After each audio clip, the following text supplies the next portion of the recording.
بسم الله الرحمن الرحيم. الحمد لله رب العالمين، والصلاة والسلام على أشرف الأنبياء وخاتم المرسلين محمد وعلى آله وصحبه وسلم. ربنا هب لنا من لدنك رحمة وهيئ لنا من أمرنا رشدا. ربنا أرنا الحق حقا وارزقنا اتباعه وأرنا الباطل باطلا وارزقنا اجتنابه. ربنا اغفر لنا ولإخواننا الذين سبقونا بالإيمان ولا تجعل في قلوبنا غلا للذين آمنوا ربنا إنك رؤوف رحيم آمين. لا فقري حفدا جيشتنا لمتن الطحاوي جيشتنا أو كذا فرمي ذلك بأنه على كل شيء قدير. هرباسي صفات كاني خواي پروردگار تبارك وتعالى دكاتن وأخواي پروردگار تبارك وتعالى أو خدايا أو ذاتيك تصلاتي بسر هموش تيك دادا شيتن أويك نايكا خواي پروردگار بڕیاری لەسەر ئەوەی کە بیکاتن زۆر جار برا بە ڕێزەکانی خۆم ئەو زوڵم مستەمەی کە دەیبینین موسڵمانان مەسەڵەن دەی لە بۆڕما لە بۆسنە و هەرسک لە فەڵەستین لە مەسڕ لە لیبیا لە سووریا لە عێراق لە ئەفغانستان لە پاکستان لە هەر وڵاتێکی دنیا کە بە زیهن و فکرت دادێ دەچەوسێندرێنەوە شەهید دەکرێن و زوڵمیان لێ دەکرێت بە تایبەتیش موسڵمانانی سین کە کەس ئاگای لێیان نییە. لێرانە خوای پەروەردگار تەبارەک و تەعالە دەسەڵات و گەورەی خوای پەروەردگار زۆر زۆر لەوەی گەورەترە کە براوە تەسەوەر کاتن کە ئەو زاڵ مستەمکارانە کو بڵێ غەلەبەیان کرد و بەسەر ئەمر و فەرمانەکانی خوادا مەعاذەڵڵا. ژیانی دنیا برایانی بەڕێزم ژیانی دنیا ئیمتیحان و ئیبتیلایە کە ئیمتیحان و ئیبتیلایە بۆی کە ئینسان لەو ئیمتیحانە یان ساقیت دەبی یان ناجح دەبی. الذي خلق الموت والحياة ليبلوكم أيكم أحسن عملا. ئەو جا دەربارەی خۆ دەبێ مۆڵەتی زاڵ مستەمکارانیش بدرێتن دا خۆ دەگەڕێنەوە یان نا. أولا يرون أنهم يفتنون في كل عام مرة أو مرتين بۆ بەشقم بگەڕێنەوە یان فکرکەنەوە. دەنا خوای پەروەردگار تەبارەک و تەعالە ئەو کەون و کائینات و دنیای بۆی خەڵق نەکرد و هەر کەسێک قاچی خواردانا لە بینی بە کەواتە مانای ئیمتیحان و ئیبتیلاکەی نەما ئیجباریەک دروست دەبێ ئەو ئیجباری ئەوەیە کە ئەوراگە بەڕێی خوای دانەڕوا لە بین دەچێتن کەواتە ئەسڵی ئیمتیحانەکەی هەڵدەوەشێتەوە ئەسڵی ئیمتیحانەکەی هەڵدەوەشێتەوە هەرچی کە گوناهێکی کرد هەرچی کە زوڵمێکی کرد هەرچی کە موسڵمانێکی شەهید کرد خوای گەورە تەبارەک و تەعالە فەورەن نەبەینی با کەواتە هیچ ئەگەوە باە دەبوا کاتێک کە ئەزیەتی پێغەمبەریان دەدا عەلەیهی سەڵات وسەلام خەڵکی مەکەی هەموو لە بەین بربان. کاتێک ئەو سەحابانەی کە هیجرەتیان کرد لەگەڵ پێغەمبەری خوا عەلەیهی سەڵات وسەلام یعنی نزیکترین و خۆشەویستترین کەسی پێغەمبەری خوا عەلەیهی سەڵات وسەلام مامی پێغەمبەری خوا شەهید دەکەن عەلەیهی دەبا هەمووی لە بەین بربانە بە ساعیقەیەکی. بەڵام هەمان ئەوانەی کە هۆکار بوون بۆ شەهیدکردنی ئەسحابی پێغەمبەری خوا عەلەیهی خوای گەورە هیدایەتی دا. ئەوەی کە ئیمامی حەمزەی شەهید کرد هیدایەتی دا. لەبەرەوە زۆر ئاگادار بن زۆر وشیار بن. ئینسانی ئیماندار دەبێ بە ئیمان و قەناعەتەوە قەناعەتی بە ئەو سیفەتانەی خوا هەبێ کە یەکێک لە سیفەتانی خوای گەورە تەبارەک و تەعالە کە چییە؟ قودڕەتە، خاوەن هێزە، خاوەن دەسەڵاتە،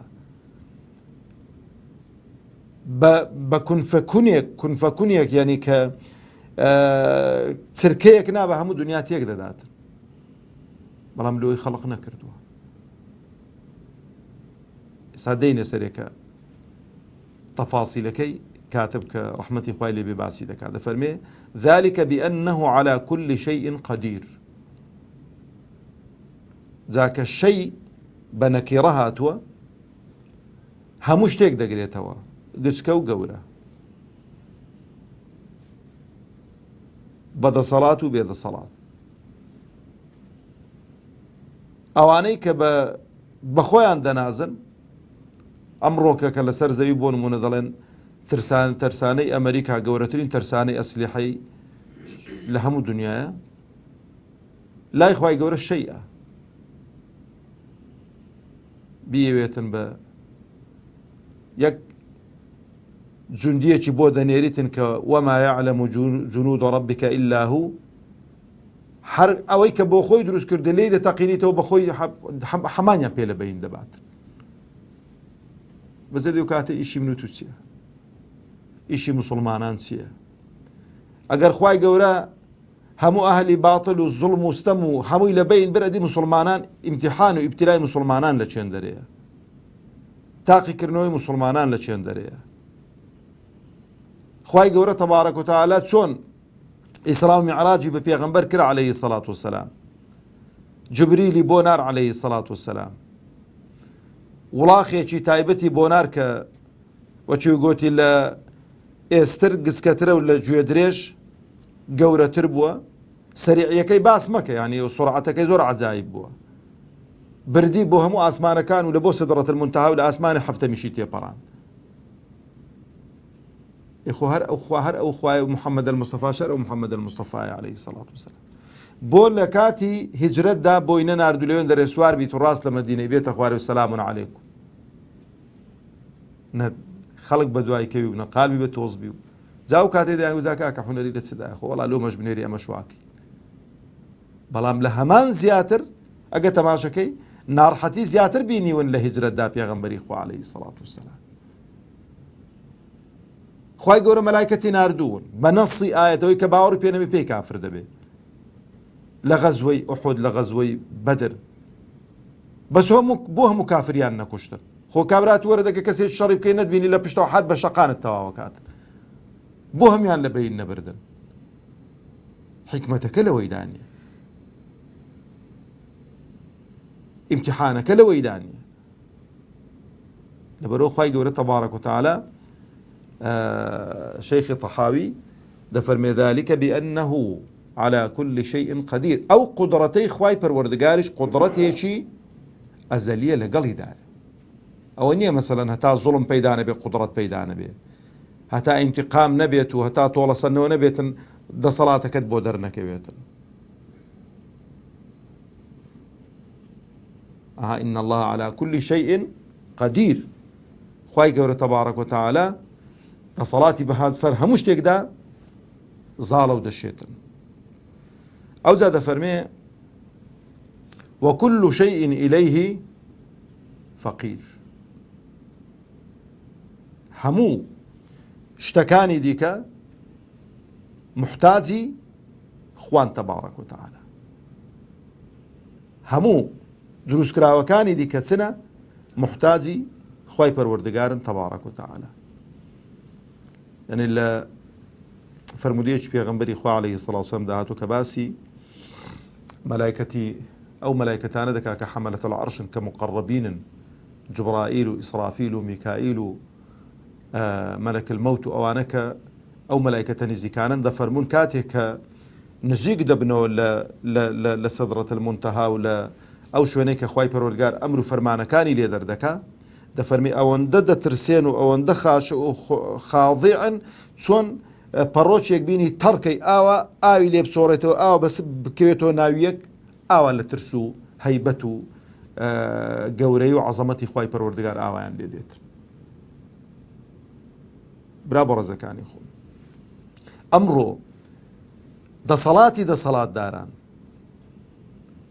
هێزی ئەو خەڵکەی کە لە سەرزەوی دەڕواتن هەمووی مکتەسەبە لە چێوە وەرگیراوە لە خوای پەروەردگارەوە تەبارەک و تەعالە.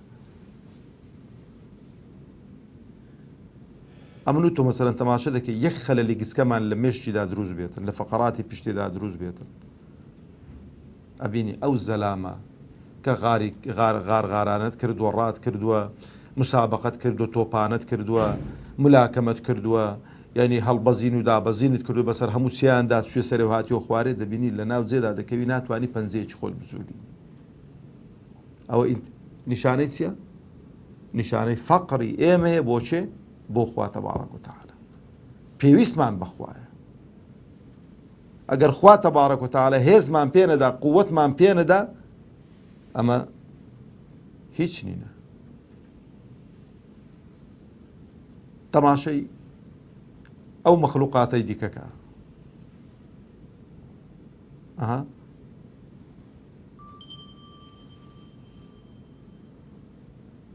وكل شيء إليه فقير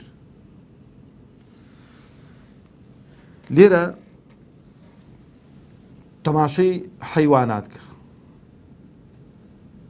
تەماشەی باڵندە و ئەوانە بکە تەماشەی ماسیەکان بکە ئەگە تەماشەی ناو بەحرێ دەکەی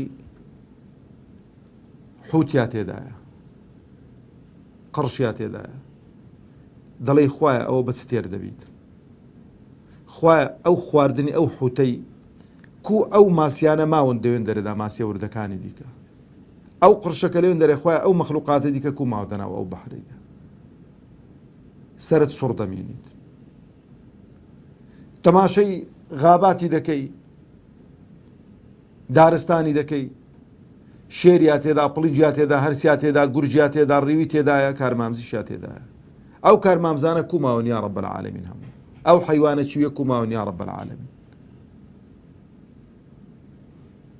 باڵندە و ئەوانە هەر باس مەکەن سیستەمێکی داناوە خوای پەروەردگار هیچ یەکێک لەو مەخلوقاتانە لەو سیستەمەی خوای پەروەردگار لەو ئەمر و فەرمانەی خوای پەروەردگار دەرناچن بۆی کە ژیانەکە بە هاوسەنجی بڕوا هەتا ئەو کاتەی خوای پەروەردگار تەبارەک و تەعالە ئەمری لەسەرە کەواتە هەمومان برا بە ڕێزەکانی خۆم بێدەسەڵات و فەقیر و محتاجی خوای پەروەردگارین تەبارەک و تەعالە بەس ئۆکسجینەکەمان لێ قەتەعکە کە بەبێ مقابل داویەتی کەس دەسەڵاتی بەسەردانیە هەمووی چەند سرکەیەک نابە هەمومان دەخنچین بەس ئۆکسجینەکە ئەو جا دەفەرمێ وكل أمر عليه يسير ئەوی پێشی لە فکرتان نەسی ئاکە خوای گەورە گوتمان خاوەندە سەڵاتە دەفەرمێ چی وكل أمر عليه يسير هەر شتێک کە بیکا لە لایوی زۆر ئاسانە جا تەماشەکە هەر شتێک کە بیکا لایوی زۆر ئاسانە یەک نمونەی کچکۆکەتان بۆ دینەوە کە لە زەمانی ئێمەیە دەڵێ ئەوەی کە کەشتی تایتانیکی دروست کرد کە لێ بۆوە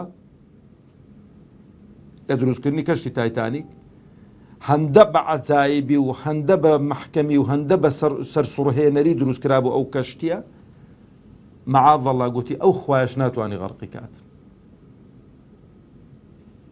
ئەو خوایەش ناتوانێ غەرقی کات دەبا بزانین داخۆوە یاننا لە یەکەم سەفەریدا کەسیشی بۆ نەنارد هیچ کەسی بۆ نەنارد کەسیشی جوم نەکردە سەرێ بەس کوتلەیەکی جەلیدی خوای گەورە تەبارەک جوندێکە لە جوندەکانی خوای پەروەردگار تەبارەک و تەعالە ئەو کەشتیەش خۆی لە خۆیدا جوندێکە لە جوندەکانی خوای پەروەردگار تەبارەک و تەعالە بەڵێ ئەو دروستی کردو بەڵام خوای پەروەردگار تەوجیهێکی بۆ بنێردن تەوجیهی خوای گەورە جێبەجێ دەکات چوو خۆی بەو کوتلە جەلیدیە و بەو بەستەڵەکەی دادا ئەها خوای گەورەگە تەقدیری کابرا کۆرەی دەکاتن دەنا ئەنواع و ئەشکال ئەجهیزەی متەتەور کە خۆ لە هەموو شتێکی لابدا ئەو کەشتیە بۆ نەیتوانی خۆ لابدات بۆ ڕێڕەوەکەی لێگۆڕرا بۆ چۆوێن دەرێ ئەو تەحەدای دەکەی خوای گەورە تەبارەک و تەعالە لە یەکەم سەفەریدا غەرقی کرد بۆ پەند